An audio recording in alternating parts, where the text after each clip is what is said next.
The exposure triangle is a term used for the three fundamental elements of exposure: aperture, ISO, and shutter speed.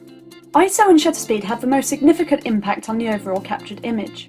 ISO adjusts how sensitive the camera's image sensor is to light. It is always recommended to keep the ISO level as low as possible because the higher the ISO number is, the more visual noise is introduced into the image, and image detail can also be reduced.